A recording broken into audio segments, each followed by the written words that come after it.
സംസ്ഥാനത്തെ 12 ജില്ലകളിലെ 30 തദ്ദേശ സ്വയംഭരണ വാർഡുകളിലേക്ക് നടന്ന ഉപതെരഞ്ഞെടുപ്പിന്റെ വോട്ടെണ്ണൽ ആരംഭിച്ചു.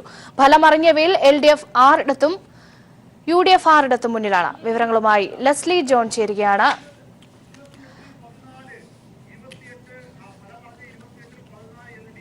ഒരു തിരുത്തുണ്ട്. ഫലമറിഞ്ഞ 28 വാർഡുകളിൽ 14ഇടത്തും LDF മുന്നിട്ട് നിൽക്കുകയാണ്. വിവരങ്ങളുമായി ലെസ്ലി ജോൺ ചേരുകയാണ്. ലെസ്ലി, LDFന് മുൻതൂക്കം ലഭിച്ചിരിക്കുന്നു. വോട്ടെണ്ണൽ പൂർത്തിയായോ? ഫലമറിഞ്ഞ വാർഡുകളിലെ എവിടെയൊക്കെയാണ് LDFന് മുൻതൂക്കം ലഭിച്ചിരിക്കുന്നത്? വിശദാംശങ്ങൾ എന്താണ്? രേഷ്മ, 30 ഗ്രാമപഞ്ചായത്ത് വാർഡുകളിലേക്കായിരുന്നു ഉപതെരഞ്ഞെടുപ്പ് നടന്നത്. ഇതിൽ 28 എണ്ണത്തിന്റെ ഫലം ഇതിനോടകം തന്നെ നമുക്ക് ലഭിച്ചു കഴിഞ്ഞു. 28 ഫലങ്ങൾ പുറത്തു വരുന്ന ഘട്ടത്തിൽ 14 സ്ഥലങ്ങളിൽ LDF വ്യക്തമായ മേൽക്കൈ നേടി വിജയം കൊയ്തിരിക്കുന്നു. 13 സീറ്റുകളിലാണ് UDF നേടാനായത്. ഒപ്പം ഒഞ്ചിയത്ത് RMB തങ്ങളുടെ സിറ്റിംഗ് സീറ്റ് നിലനിർത്തുകയും ചെയ്തു. 28 ഇനി തൃശൂർ ജില്ലയിലെ 2 സ്ഥലങ്ങളിലെ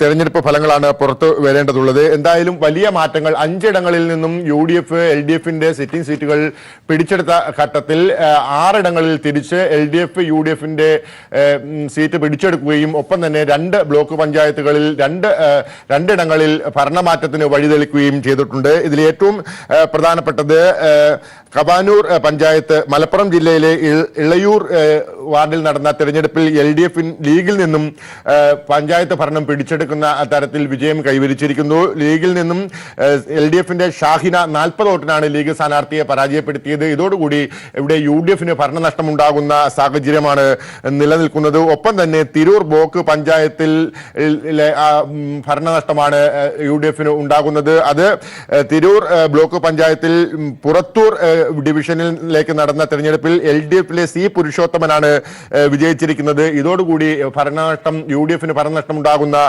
സാഹചര്യമാണ് അവിടെ നിലനിൽക്കുന്നത്. ഇത്തരത്തിൽ വലിയ സാഹചര്യങ്ങൾ. ഒപ്പം തന്നെ പാലക്കാടും പൂർണ്ണമായും LDFനൊപ്പം നിൽക്കുന്ന തരത്തിലേക്ക് കാര്യങ്ങൾ പോകുന്നുണ്ട്. എന്തായാലും തിരുവനന്തപുരം ജില്ലയിലെ 2 മണ്ഡലങ്ങളിൽ UDF വിജയിച്ചു. ഇതിലൊന്ന് LDFന്റെ കയ്യിലുണ്ടായിരുന്ന ചാമവിളപ്പുറം വാർഡാണ്.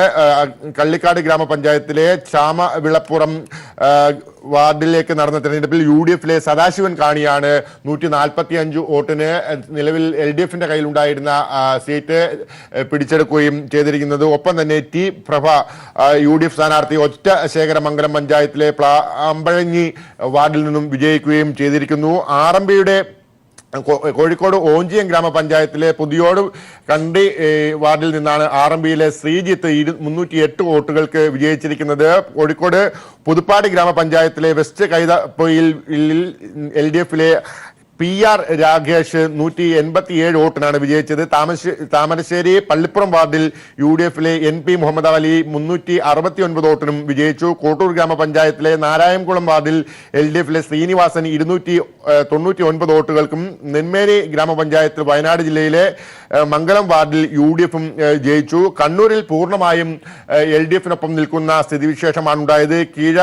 കീഴാലൂർ ഗ്രാമപഞ്ചായത്തിലെ എളമ്പാറ LDFലെ RK കാർത്തികേയൻ 269 വോട്ടിനാണ് വിജയിച്ചിരിക്കുന്നത്. ശ്രീകണ്ഠപുരം മുനിസിപ്പാലിറ്റിയിലെ കാവുമ്പായിൽ LDFലെ E രാജൻ 245 വോട്ടിനും കല്യാശ്ശേരി ഗ്രാമപഞ്ചായത്തിലെ വെള്ളാംചേരിയിൽ LDFലെ K മോഹനൻ 639 വോട്ടുകൾക്കും വിജയിച്ചിരിക്കുന്നു. ഏറ്റവും വലിയ ഭൂരിപക്ഷം ഉണ്ടായിരിക്കുന്നത് കൊല്ലം ജില്ലയിലാണ്.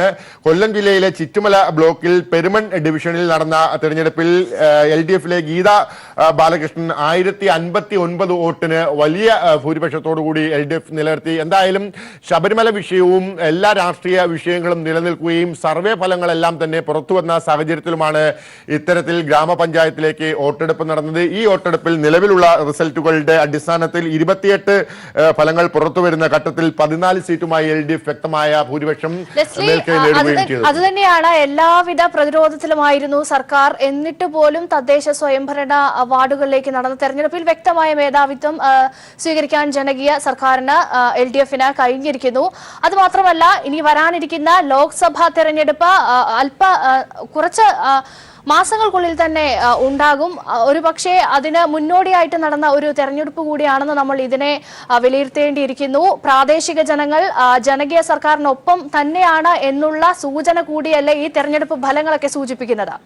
ഗ്രീഷ്മ, ഗ്രാമപഞ്ചായത്ത് തെരഞ്ഞെടുപ്പിന് മുന്നോടിയായുള്ള രാഷ്ട്രീയ വിഷയങ്ങളിൽ ഒന്നും തന്നെ സർക്കാർ പ്രതിരോധത്തിലായിരുന്നില്ല. അത്തരത്തിൽ ചില പ്രചരണങ്ങൾ ചില കോണുകളിൽ നിന്നും ഉണ്ടാകുന്ന സാഹചര്യങ്ങൾ ഉണ്ടായിരുന്നു. അതിനെ രാഷ്ട്രീയപരമായി മറികടക്കാൻ CPM-നും LDF-നും കഴിഞ്ഞു എന്നുള്ളതാണ് ഈ ഫലങ്ങൾ സൂചിപ്പിക്കുന്നത്. എന്തായാലും വളരെ നിർണായകമായ വിവരങ്ങളാണ് വരുന്നത്. തിരൂർ ബ്ലോക്ക് പഞ്ചായത്തിലെ പുറത്തൂർ ഡിവിഷനിൽ LDF സ്ഥാനാർത്ഥി CO ബാബുരാജാണ് വിജയിച്ചിരിക്കുന്നത്.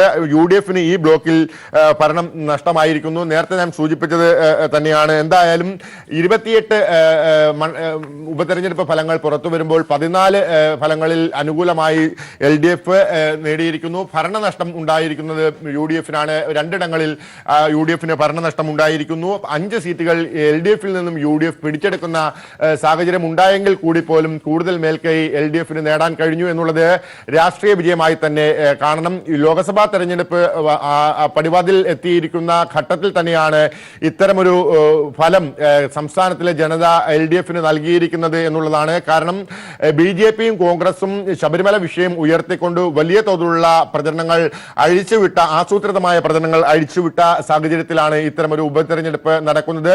ഈ ഉപതെരഞ്ഞെടുപ്പിലെ ഫലങ്ങൾ ഇവരുടെ പ്രചരണത്തെ തള്ളിക്കൊണ്ടുള്ള ഒരു ഫലമാണ് എന്ന് വേണം പറയാൻ. മാത്രമല്ല, കഴിഞ്ഞ ദിവസങ്ങളിൽ പുറത്തുവന്ന സർവേ ഫലങ്ങളിൽ നിന്നും വ്യത്യസ്തമായി കേരളത്തിന്റെ ജനത ചിന്തിക്കുന്നു എന്നുള്ള യാഥാർത്ഥ്യം കൂടി ഈ ഫലം പുറത്തു വരുമ്പോൾ മനസ്സിലാക്കാൻ കഴിയുന്നുണ്ട്. രേഷ്മ, ലെസ്ലി, ഇപ്പോൾ എത്ര ശതമാനം വോട്ടുകളാണ് എണ്ണി തീർന്നിരിക്കുന്നത്? അതിന്റെ വിശദാംശങ്ങൾ ഔദ്യോഗിക കണക്കുകൾ അനുസരിച്ച് എങ്ങനെയാണ്? 12 ജില്ലകളിൽ 30 ഇടങ്ങളിലേക്കാണ് വോട്ടെടുപ്പ് നടന്നത്. ഇതിന്റെ ഫലങ്ങളാണ് ഇപ്പോൾ 28 മണ്ഡലങ്ങളിൽ, ഡിവിഷനുകൾ, വാർഡുകളിൽ നിന്നുള്ള ഫലങ്ങളാണ് പുറത്തു വന്നിരിക്കുന്നത്. 80.21% പോളിംഗ് ആണ് ആകെ നടന്നിരുന്നത്. ഇത് കാണുന്നത് ശരാശരി സാധാരണ ഗതിയിൽ ഉപതെരഞ്ഞെടുപ്പുകളിൽ ഉണ്ടാകുന്ന ഒരു തള്ളിക്കയറ്റം, വോട്ട് ശതമാനത്തിന്റെ വർധനവ് അത് ഇത്തവണയും ഉണ്ടായിരിക്കുന്നു. വലിയ തോതിൽ ജനങ്ങൾ റെസ്പോണ്ട് ചെയ്തിരിക്കുന്ന, പ്രതികരിച്ചിരിക്കുന്ന വോട്ടെടുപ്പാണ് നടന്നിരിക്കുന്നത്. ഇതിന്റെ ഫലങ്ങളിൽ വലിയ തോതിലുള്ള മുന്നേറ്റം തദ്ദേശ സ്വയംഭരണ സ്ഥാപനങ്ങളിൽ LDF-ന് ഉണ്ടാക്കാൻ കഴിഞ്ഞു എന്നുള്ളത് വളരെ നിർണായകമാണ്.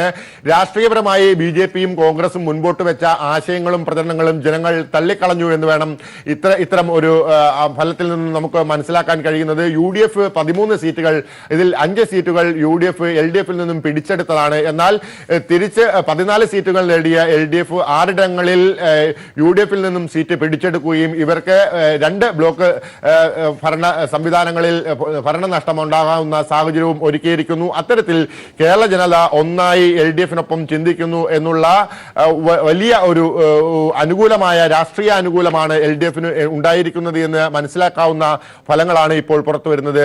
ഗ്രേഷ്മ, ലെസ്ലി, ഇപ്പോൾ രാഷ്ട്രീയ നിരീക്ഷകൻ ജേക്കബ് ജോർജ് കൂടി ചേരുകയാണ്. ശ്രീ ജേക്കബ് ജോർജ്, ഇപ്പോൾ പല സർവേകളും കാറ്റിൽ പറത്തിയാണ് ജനങ്ങളുടെ സർവേയുടെ റിസൾട്ടായി ഇലക്ഷൻ ഫലം വന്നിരിക്കുന്നത്. തദ്ദേശ സ്വയംഭരണ സ്ഥാപനങ്ങളിലെ വാർഡുകളിലേക്ക് നടന്ന തെരഞ്ഞെടുപ്പിൽ വ്യക്തമായ മേധാവിത്വം LDF-ന് ലഭിച്ചിരുന്നു. എങ്ങനെയാണ് നോക്കിക്കാണുന്നത്?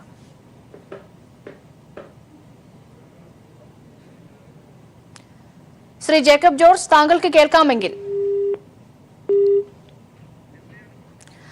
ലെസ്ലി തുടരാം.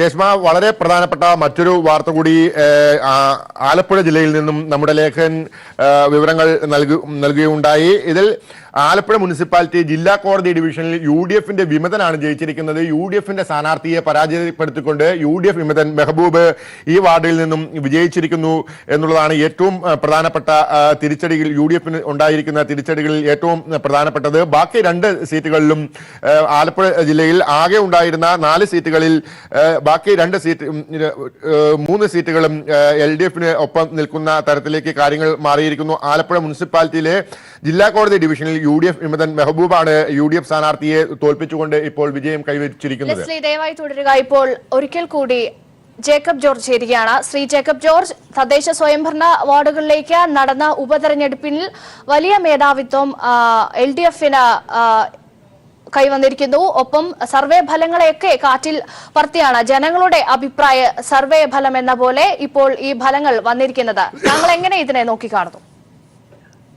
ഇത് പ്രത്യേകിച്ച് ശബരിമല വിവാദം, അതേ തുടർന്നുണ്ടായ സംഘർഷഭരിതമായ അന്തരീക്ഷം, അതിന്റെ രാഷ്ട്രീയമായ ഇടപെടൽ, രാഷ്ട്രീയങ്ങളുടെ ഇടപെടൽ, രാഷ്ട്രീയത്തിലേക്കുള്ള ശബരിമലയുടെ കടന്നുകയറ്റം, ഇതിനെല്ലാം പിന്നാമ്പുറത്താണ് തെരഞ്ഞെടുപ്പ് ഫലം വരുന്നത് എന്നുള്ളത് ഒരു വളരെയധികം ശ്രദ്ധ വയ്ക്കേണ്ട കാര്യമാണ്. 2019 ലോക്സഭാ തെരഞ്ഞെടുപ്പ് അടുത്തു വരുന്നു. അതിന്റെയൊക്കെ ഒരു മുന്നോടിയായിട്ട് ഈ ഉപതെരഞ്ഞെടുപ്പ് ഫലം വരുമ്പോൾ തീർച്ചയായിട്ടും അത് ഇടതുപക്ഷ മുന്നണിക്ക് അഭിമാനിക്കാവുന്നതാണ്.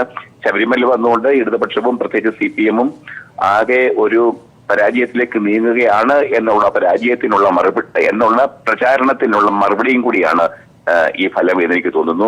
എവിടെയാണ് ഇവിടെ BJP-യെ കാണുന്നേയില്ലല്ലോ എന്നുള്ളൊരു വലിയ കൗതുകം ഉയർത്തുന്ന കാര്യമാണ്.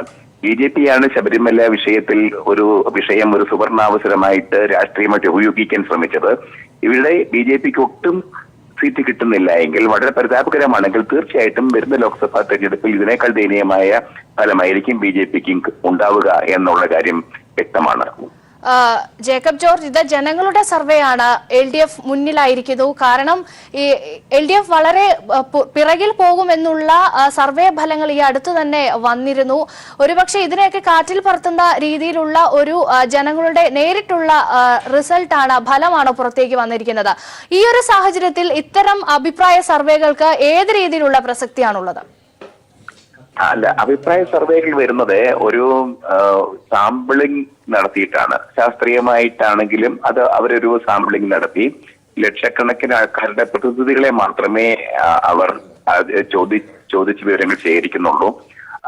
അത് പക്ഷേ അതിനകത്തൊരു ശാസ്ത്രീയതയുണ്ട്. അതിനകത്ത് അതിൻ്റെതായ രീതികളും മാർഗങ്ങളുമുണ്ട്. സ്വാഭാവികമായിട്ടും നമുക്ക് അങ്ങനെ അങ്ങ് തള്ളിക്കളയുന്നതിനോട് അർത്ഥമില്ല. പക്ഷേ കേരളത്തിൽ തന്നെ, ഇന്ത്യയിൽ തന്നെ പല തെരഞ്ഞെടുപ്പ് പ്രവചനങ്ങളും പാളിപ്പോയിട്ടുണ്ട്. അതേസമയം കൃത്യമായിട്ട് വന്നിട്ടുമുണ്ട്.